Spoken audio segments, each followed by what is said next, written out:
Welcome in to another episode of Behind the Plate with Maren and Nate. I'm Nate Rohr from the Hurrdat Sports Studios and broadcasting from her fortress of solitude and parts unknown. We have my usual partner on this podcast, Maren Angus Combs, the softball writer for SI.com and their Husker coverage. And Maren, I have one question for you. Not where are you, because we do not want to betray the location of the Fortress of Solitude. But have you ever committed 8 errors in a season, let alone a game? No, I haven't, actually. I haven't. So that's good. Yeah.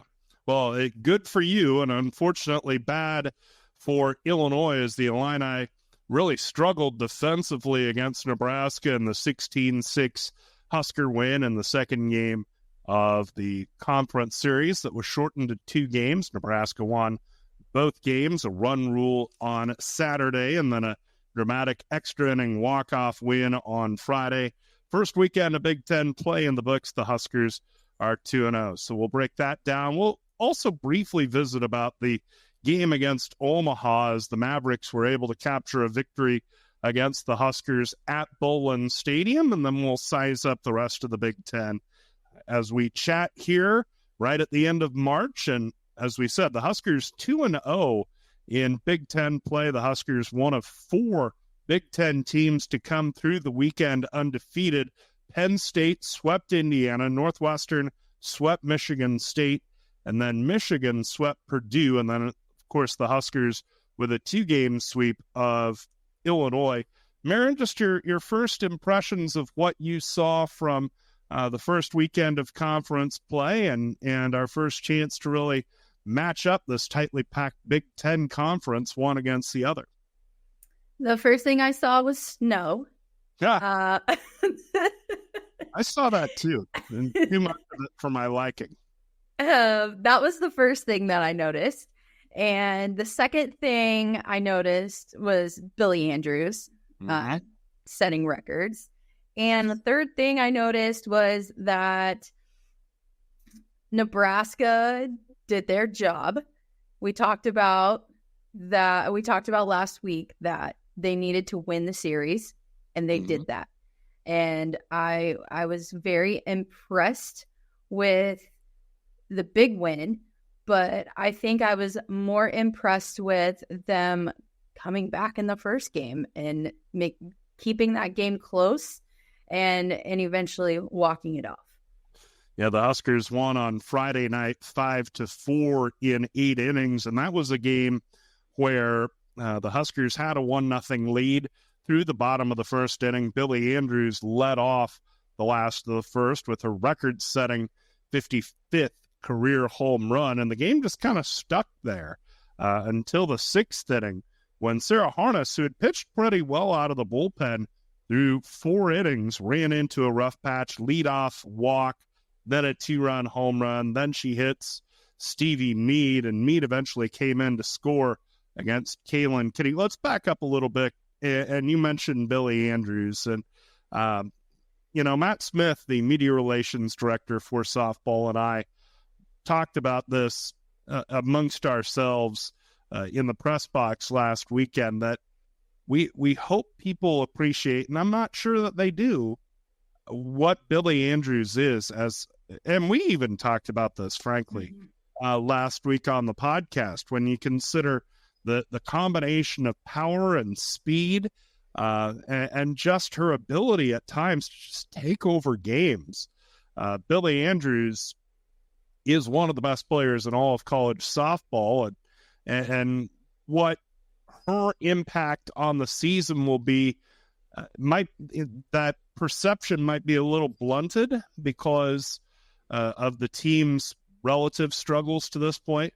Let's make no mistake about it. Billy Andrews is an All-American shortstop and one of the best all-around players in all of college softball, let alone the Big Ten. Yeah, and when we talk about players who have the ability to take over a game with the skill set that she has, I think the other name that people would recognize right now for me would be Maya Brady. she's UCLA's starting shortstop. She's got the ability to make things happen and take over games with speed and power. Yeah, and Billy is complete offensively. She's really a 5-tool player. I think her defense maybe gets a little short shrift, but here's somebody with great range.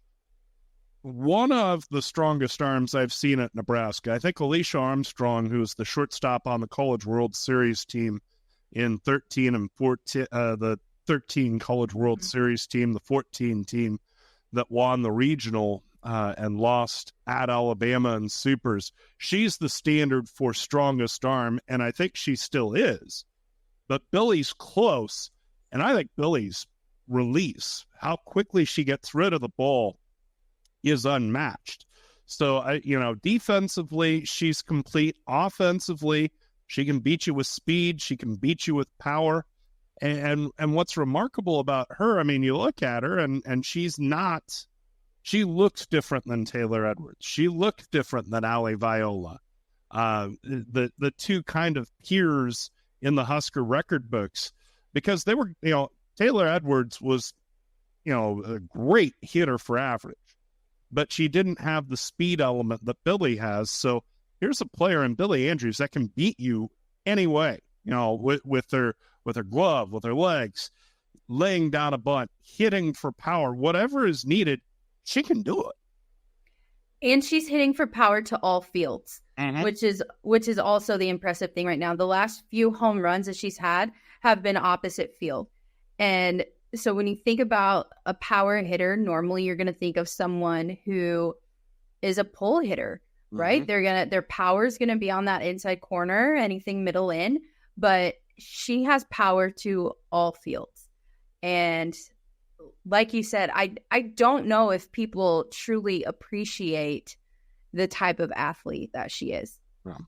No, she's about as complete as it gets in college softball, and it was appropriate that she set the career home run record with an opposite field shot to get the Huskers on the board against a pitcher in Tori McQueen, who just lives around the strike zone. She pitched 9 straight outings with 1 walk or fewer, and most of those were starts, 6 innings, 7 innings. So she was somebody that was around the zone. I think Billy took that to the batter's box with her and hit that first inning home run. Meanwhile, on the pitching side of that Friday Illinois game, Caitlin Olinsky starts, throws an inning, feels some tightness in her arm, and has to come out of the game. And we've not received any prognosis yet as to where she's going to be the rest of the year, if she will be available for the Wisconsin series. We've not heard either way. Let's be clear. Haven't heard green light, haven't heard red light, haven't heard yellow light. But Sarah Harness comes in and pitches really well for 4 innings. Allows a single and a walk, and that's it. But then the 6th, and it all starts with a leadoff walk.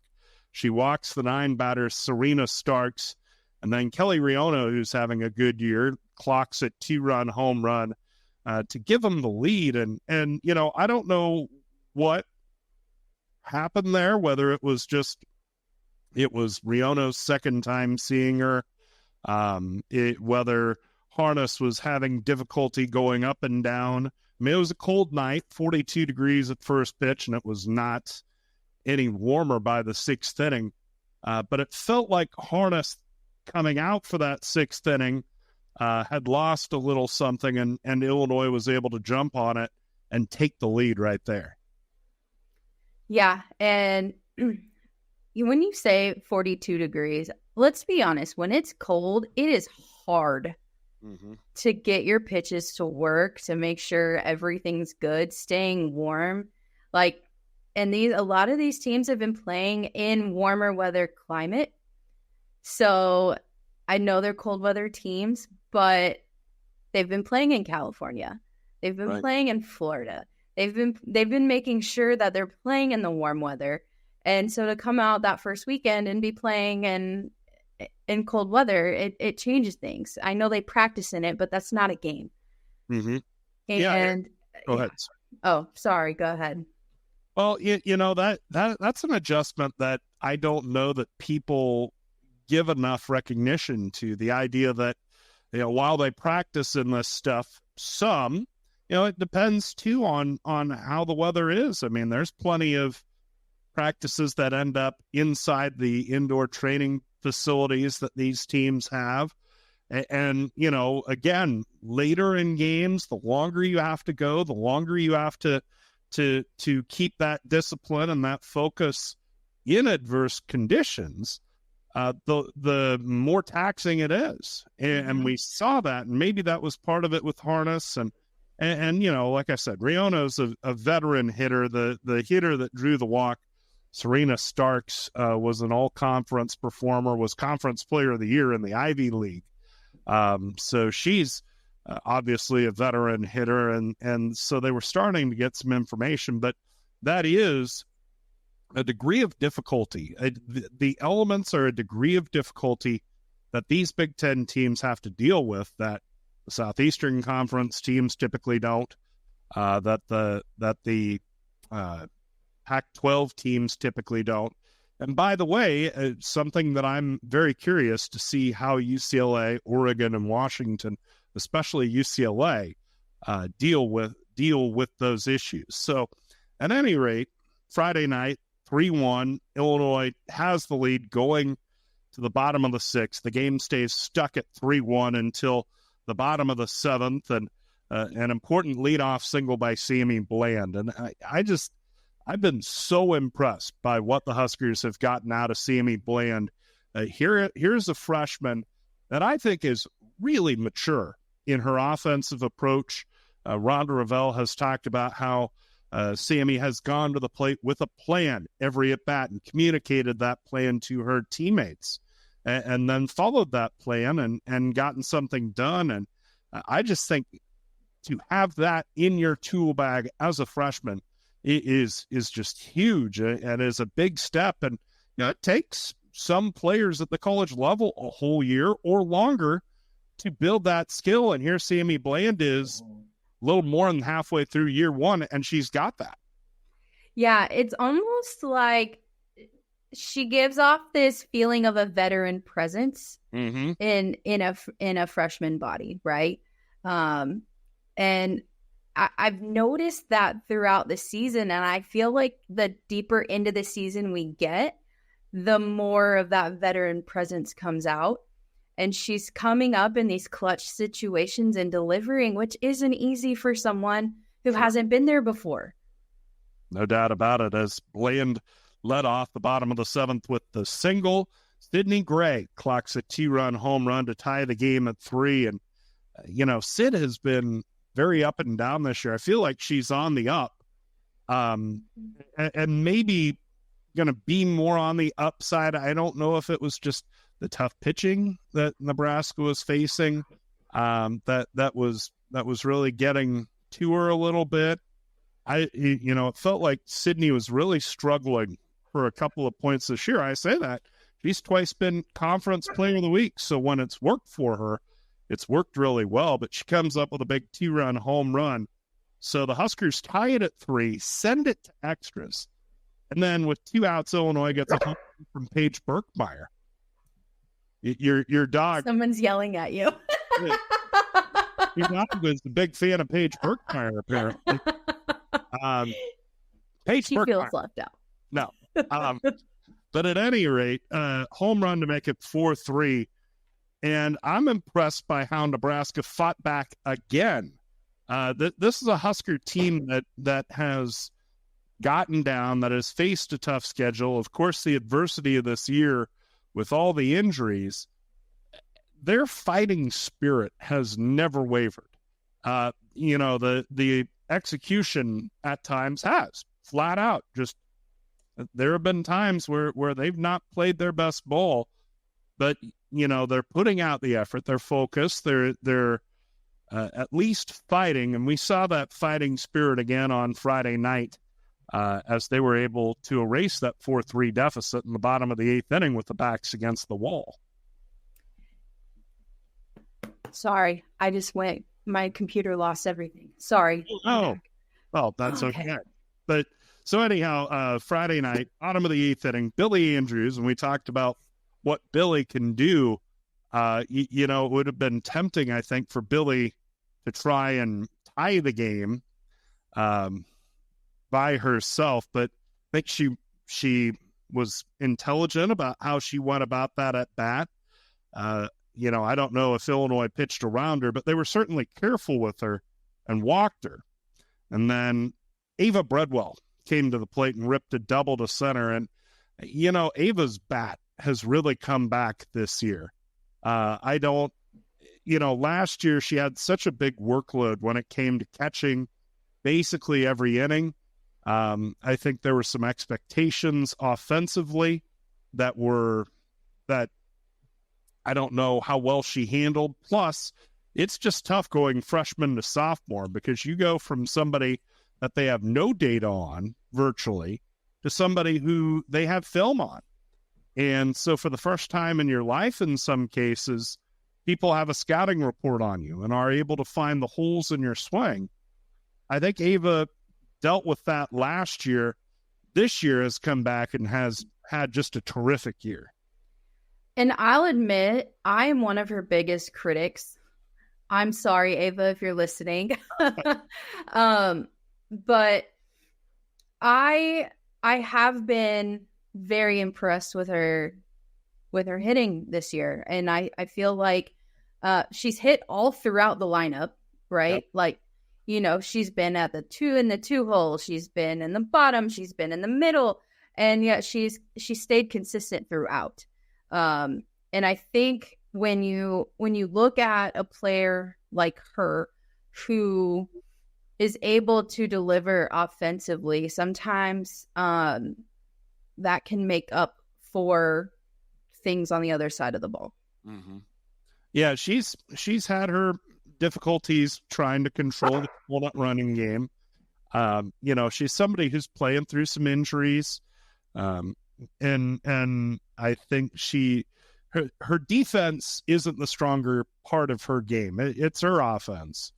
But especially from the offensive standpoint, she's somebody that you have to deal with, and I think is gonna be an inside track as far as all conference is concerned. So she rips the double to tie the game at 4. We talked about Sammy Bland coming up in the big spot. This is her second time around, it feels like, and this was her second walk-off of the year. So she gets the walk-off single. Nebraska wins the first one 5-4. Then the second game, and because this was a blowout, it's not ideal, I think, to go through it as with a fine-toothed comb as we did with the Friday night game. But I want to go to one play, and that would be top of the 4th inning. Nebraska had retaken the lead 4-3, and the leadoff batter, Serena Starks, gets that little dribbler up the first baseline. Bella Bacon fields it, stands her ground, tags her out.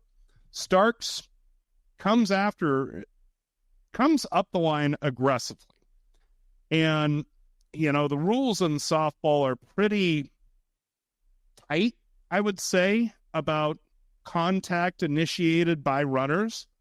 I mean, this isn't 1970s Major League Baseball when Hal McRae of the Royals is hip-checking Willie Randolph of the Yankees halfway into right field. I mean, and so Starks hits this ground ball. Bacon's in the baseline.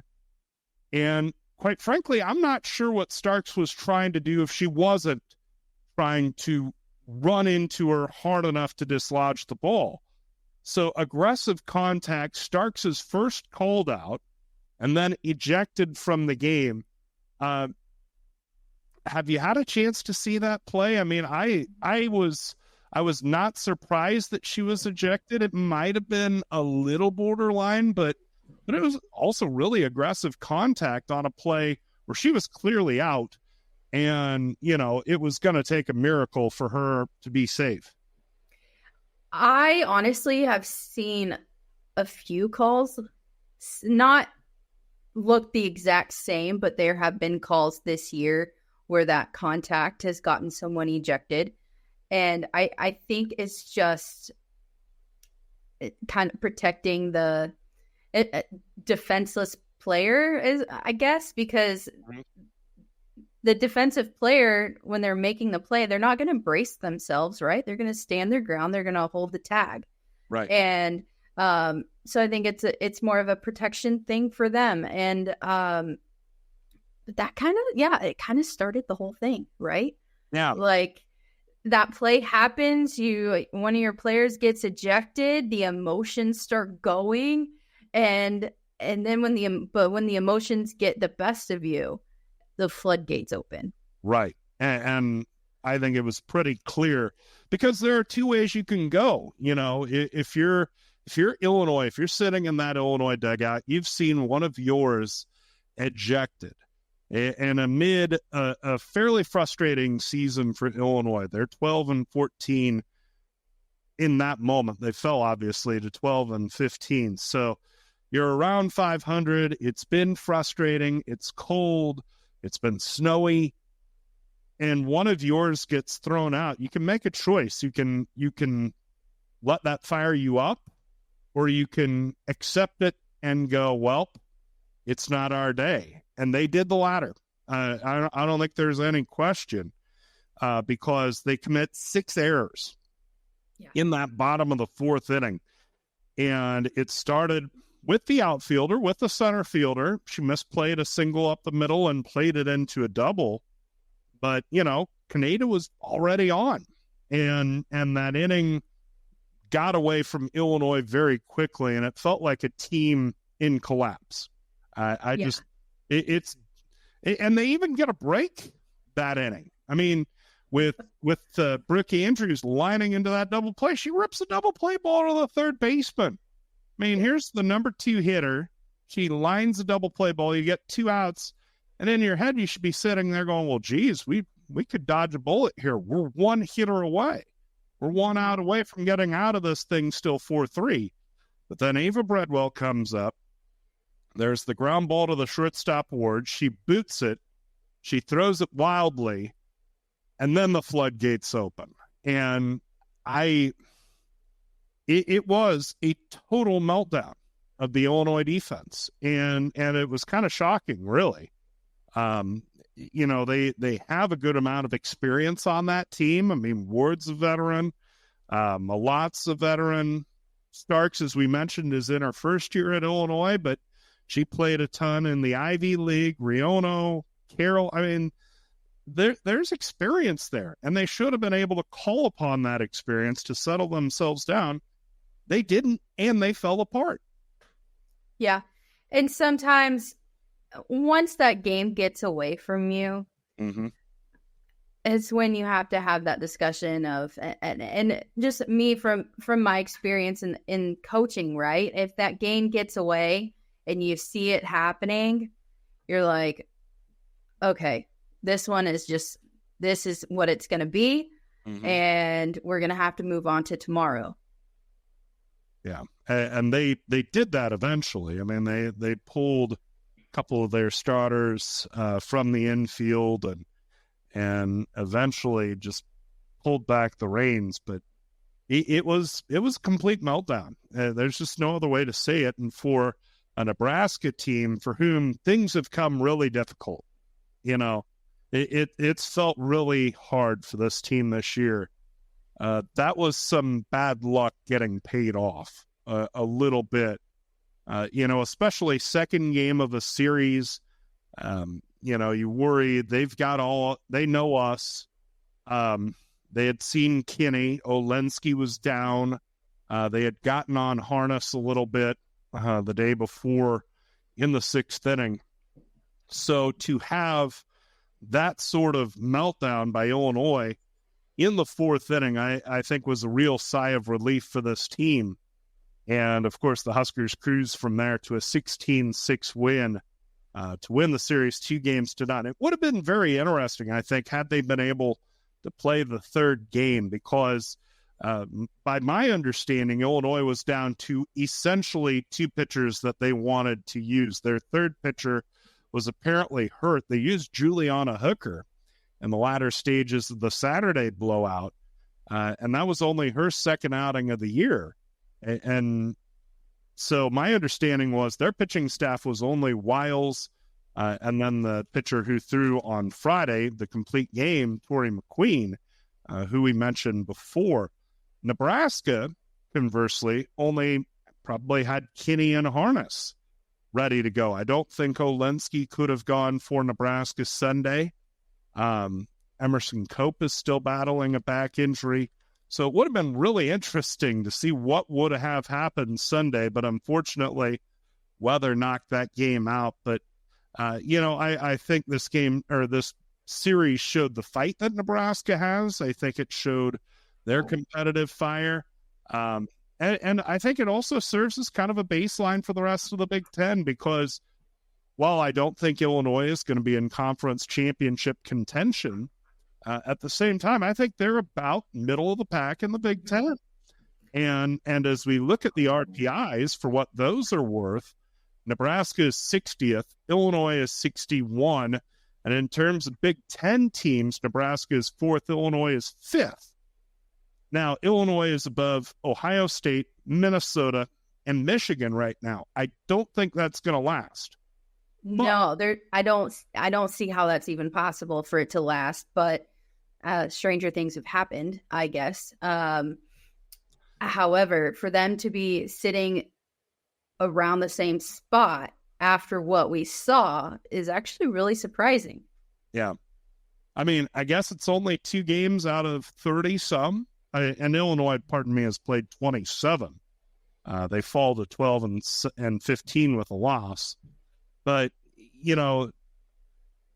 Illinois had not had much success. I think they had played a fairly tough schedule. They'd played LSU among others. But here they are, still in the 60s in RPI, and that's a team that I think is in some trouble right now. I don't know where their trajectory is, especially if Tori McQueen doesn't get a little more help and if you're not able to do a little better defensively. So first weekend of Big Ten play in the books. As we mentioned, the Huskers, one of 4 teams to sweep. Nebraska, the only 2-0 team out of that pack. Penn State sweeps Indiana. Northwestern, a 3-game sweep over Michigan State. And Michigan with a 3-gamer over Purdue. I'm shocked, frankly, by Penn State over Indiana with a sweep. Penn State, in my mind, could have won that series. They were probably a marginal underdog to Indiana. Is it time to buy into Penn State? I'm buying in. I was thinking about it this weekend as I was watching their scores come in. After they won the series, I thought, okay, Penn State's for real.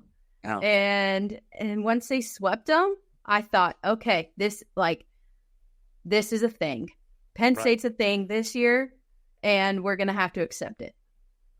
I think the pitching staff is excellent. That's the biggest thing with them, is a terrific pitching staff. The offense did what they needed to do. I'm surprised how quickly they were able to retool that pitching staff after Bailey Parshall's graduation. But I think it's time to declare Penn State for real. And lest we have any doubts, again, as we consult the all-knowing and all-important RPI right now, Penn State is 25th. That's in regionals as a 2 and not just, going down to Norman as cannon fodder. That's a high 2 seed. And so we'll see if that lasts for Penn State. But I think right now you have to reckon them as the front runner in this league. I think Nebraska's right behind them. And not to skip ahead, but that series in 2 weekends at Bowlin Stadium, Nebraska and Penn State, I think is going to have a lot to say about the conference championship race. I mean, I thought a home April series at Bowlin Stadium is going to be very determinant of the Big Ten championship picture. I just thought it'd be the Northwestern one a couple weeks later. Right. And looking at rankings that came out this week, both Penn State and Northwestern are right in there.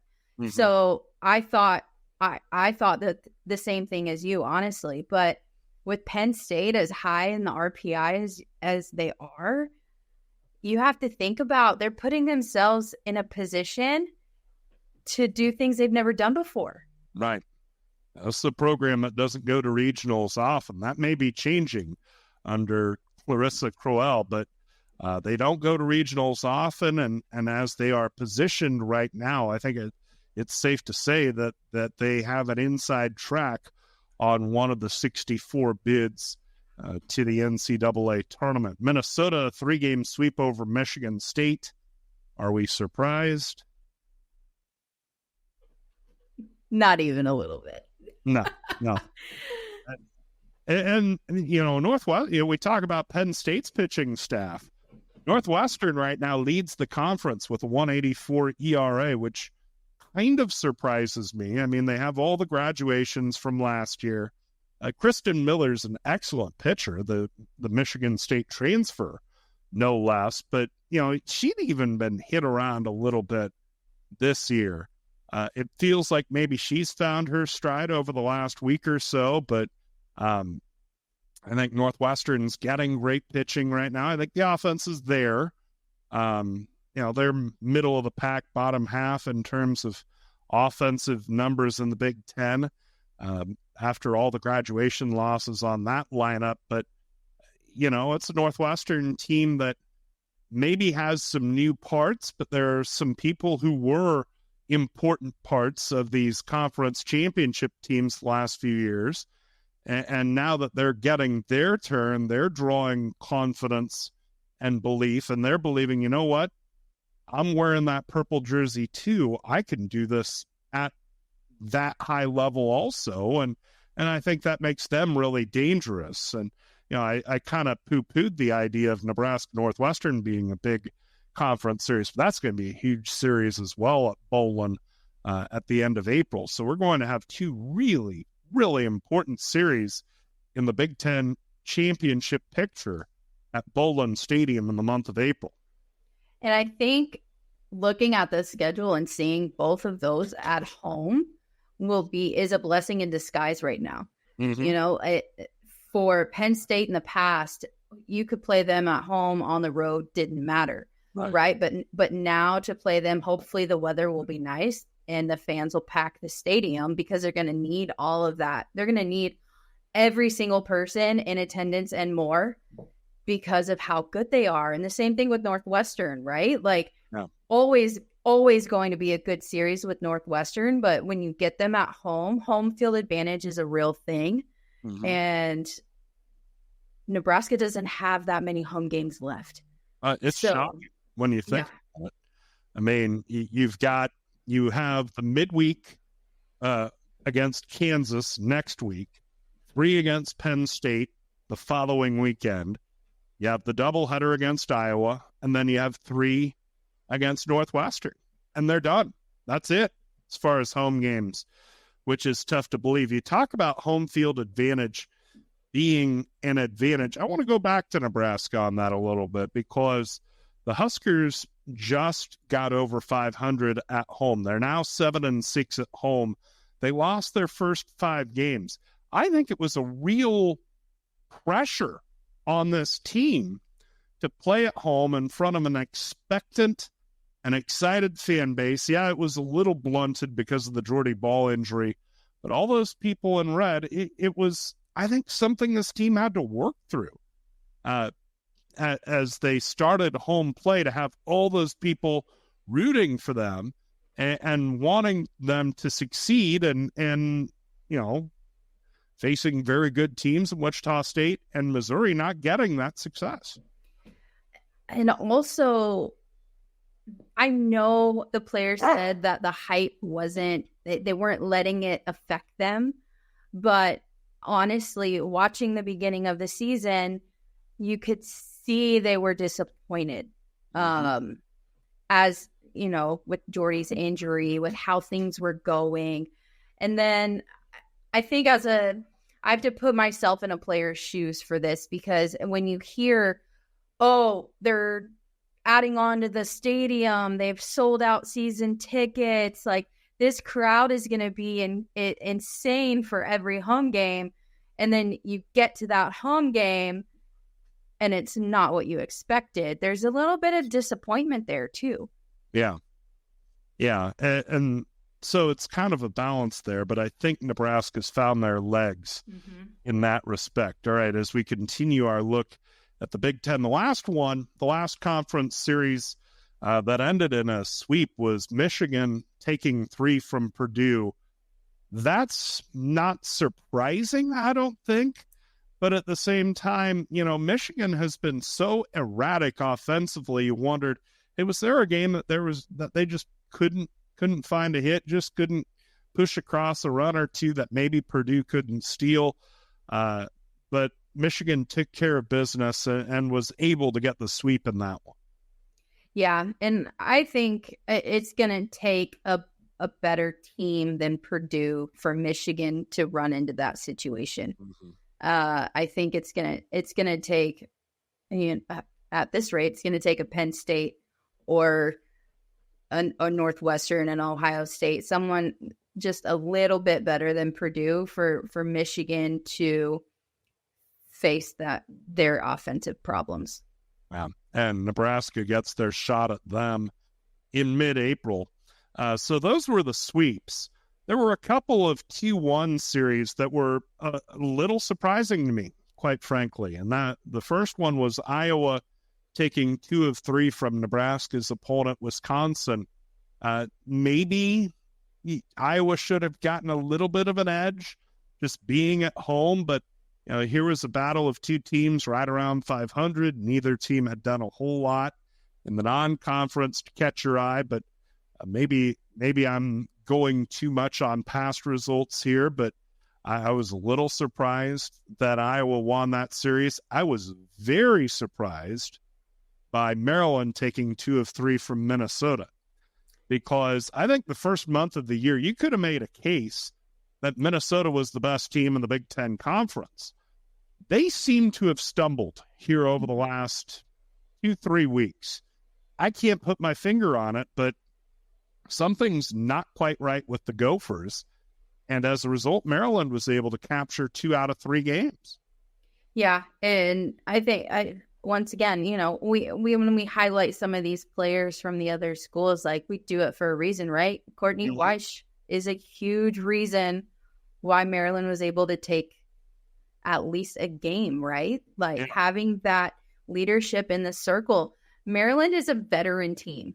Yeah. And they may have a new coach this year, but that is a veteran team with a lot of talent.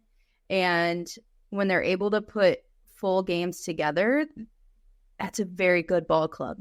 It kind of the same. I wouldn't call it the same thing with Iowa. They lost a lot of veterans, but Jalen Adams in the circle got a lot of experience in high leverage games last year, and it taught her a lot. She got the starts against UCLA and Texas, and you name the ranking, Jalen Adams got the ball. And so now this year, she wants the ball all the time. It doesn't matter who it is.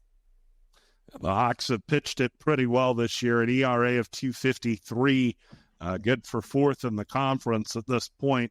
The other 2-1 series, and again, it was kind of a surprise to me. Rutgers holding home field and beating Ohio State 2 out of 3. Maybe I shouldn't be surprised. I'm not enthralled with Rutgers' schedule. But it feels like that program continues to kind of slowly yet surely turn the ship around to where there'll be somebody you have to deal with in the Big Ten. I just never know with that. No. Neither does my dog. No. I just don't ever know with Rutgers, and I think until they give us a preseason schedule, a non-con schedule that has them battle tested, we will never have an answer for that. Right. Yeah, it's the big curiosity with them. I feel like that's, Kristen Butler's building process. in that program. Sometimes when you take over a team that's lost a lot, you have to kind of ease them back into it. You have to give them some games where they can build some confidence. And I think Rutgers has done that. They've built some confidence. They're playing pretty well.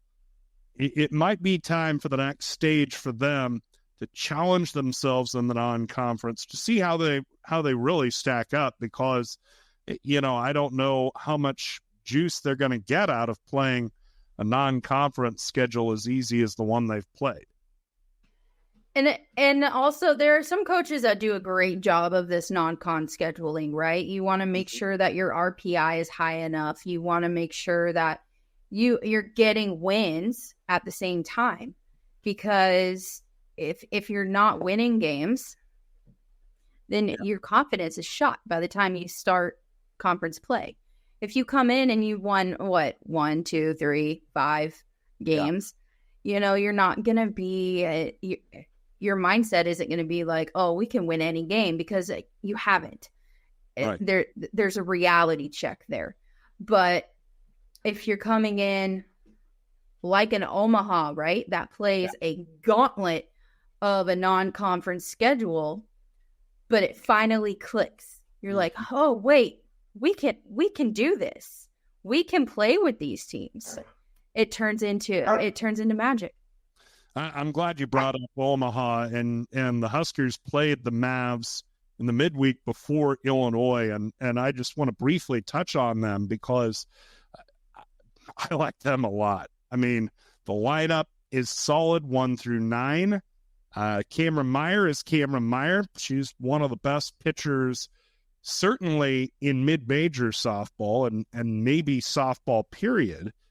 But I think where they've really gained some strength is in Sydney Neismer, the number 2 pitcher, because, the feeling was always, all right, Cameron Meyer's going to be tough on us, but if we can find a way to beat her, we'll be able to get Neismer.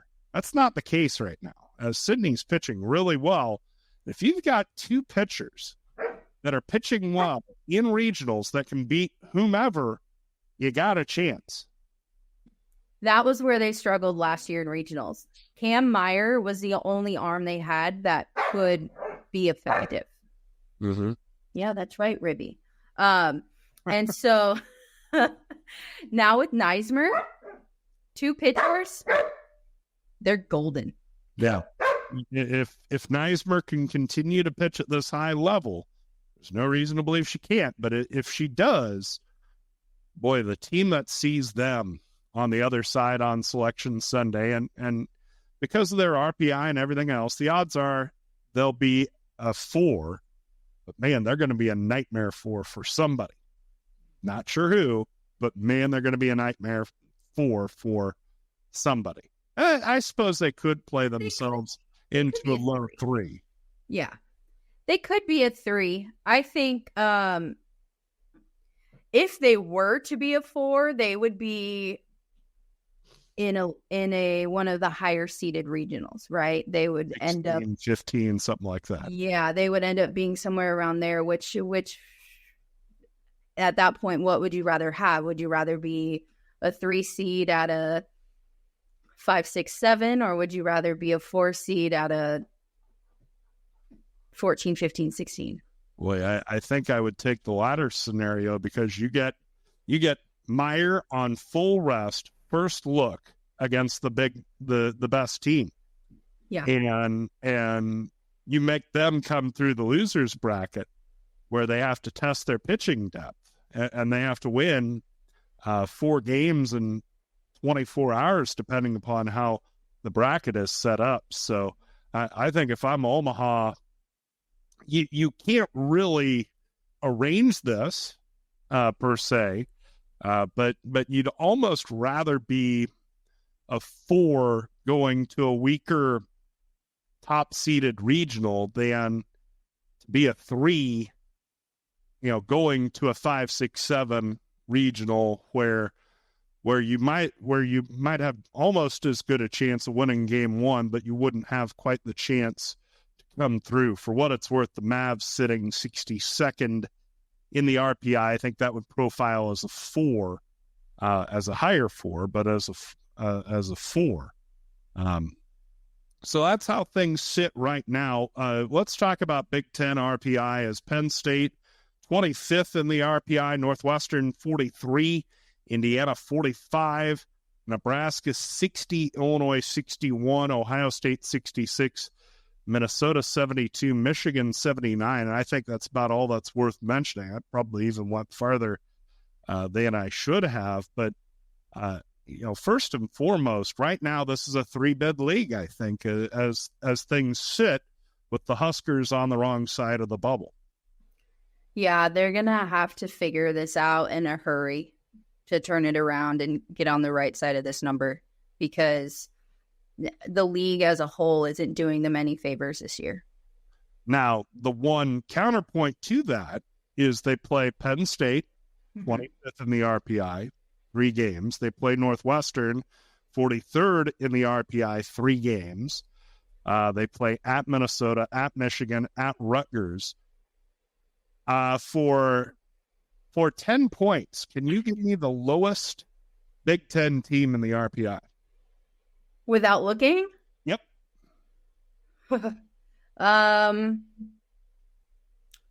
Michigan State. Would you believe Wisconsin? No. The Badgers, 114th in the RPI. How is that even possible when they played in Clearwater? Right. They played a good schedule. They didn't necessarily beat many teams on that good schedule. In fact, they really challenged themselves. They not only did Clearwater, they also did Cathedral City.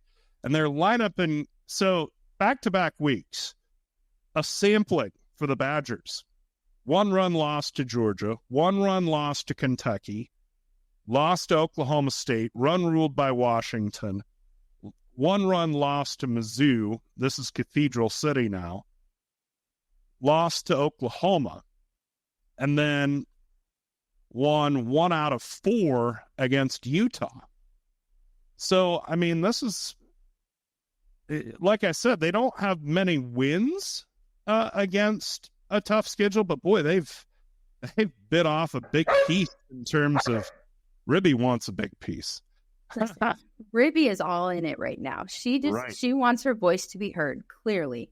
I think you should be, I think you should be rewarded for playing a schedule like that. Yeah. Not you should be punished for playing a schedule like that. I think you should be able to get some of those RPI points. However, this is all figured out. It's beyond my pay grade, by the way. Right. But to be the lowest and to have probably one of the toughest non-conference schedules, it doesn't add up. Yeah, it really doesn't, especially when there are other teams in this conference with similar records. I mean, Michigan State's record's identical at 12-17. I suppose they're the same in the RPI. They're 1-12, but I mean, I feel like Wisconsin has played a much better schedule than Michigan State, and they've not been rewarded for it at all. A quick look at Wisconsin, really kind of a new look Badger team. Hillary Blumberg, a freshman, is their leading hitter in terms of average. Emily Bojan is also up there. Middle of the pack in terms of both offense and pitching. They have McNamino back as the ace, 5-7, 3.53 ERA. This is a Wisconsin team that has historically been pretty aggressive on the base paths, 43 stolen bases this year. That might be something that they're able to push against Nebraska. But, you never go into a conference series thinking we have to win this series. But I think especially from an RPI standpoint, Nebraska needs to win this series. Yeah, and in this Wisconsin team, from watching them play, I was a huge fan of them early on.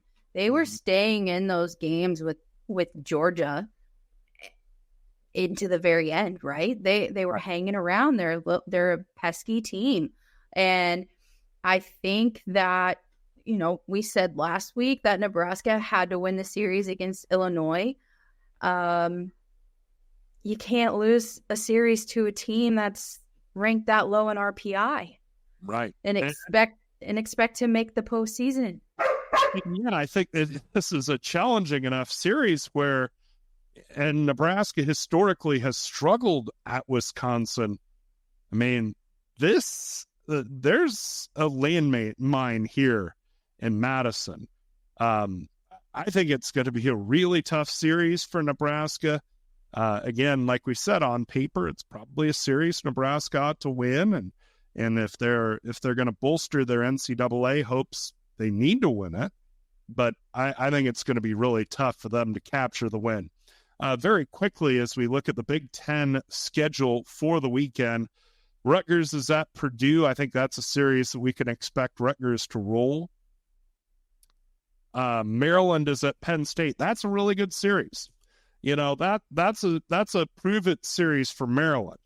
They can go in there and win that series. That's a heck of a job by them. And for Penn State, the question is, how do you deal with success? I think it's a series that Penn State wins. The question is, can they get the sweep?